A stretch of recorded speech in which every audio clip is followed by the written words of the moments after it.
Hamileliğin ikinci trimestrinden itibaren olabilir veya ilk trimestrda da olabilir. Ama genelde son trimestrda, son haftalarda bazen anne adaylarının aniden tansiyonu düşebilir.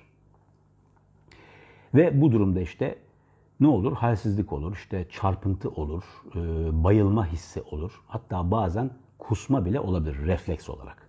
Genellikle bir bakarız ki tansiyon düşmüş. O tür durumlarda refleks olarak hemen bir tansiyon ölçülür. Tabii ki bu klasiktir. Bizim için, Türk insanı için bir mini check-up'tır tansiyon ölçümü.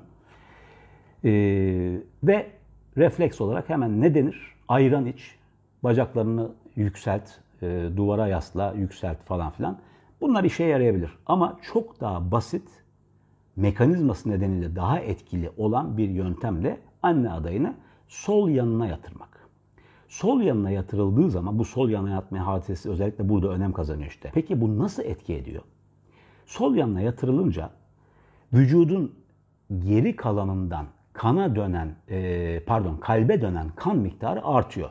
Çünkü vena cava dediğimiz ana toplar damar vücudun alt yarısından o kanı toplayıp kirli kan, venöz kan onu kalbe götüren ve böylece kalp atımına katılacak olan kan miktarı o sayede artmış oluyor. Yani normalde alt ekstremitelerde göllenen ve hiçbir işe yaramayan kanı biz sisteme veriyoruz.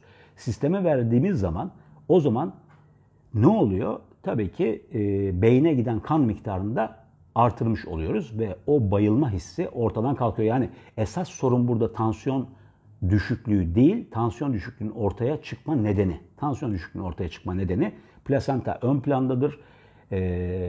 Bebeğe daha fazla kan götürmek için tansiyonlar genelde hamileliklerde eğer bir patoloji yoksa preeklamsi başlangıcı veya preeklamsi gibi düşme eğilimindedir. Son haftalarda tabii çıkabilir. O ayrı bir konu da. Ne yapıyoruz o zaman? Tabii ki efektif olan yani kalbin pompalama kapasitesine ekstradan katkı olacak olan kanı sisteme tekrar geri vermiş oluyoruz.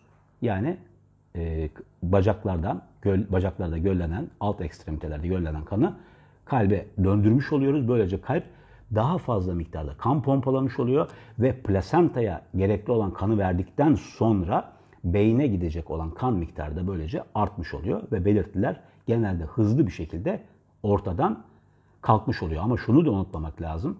Tansiyon düşüklüğü ve buna bağlı belirtiler genelde bir mekanizma. Yani size şunu söylüyor vücut, istirahat edin diyor. Ve sol yanına yatarak istirahat ettiğiniz zaman bu tür durumlarda en etkili şeyi yapmış olursunuz.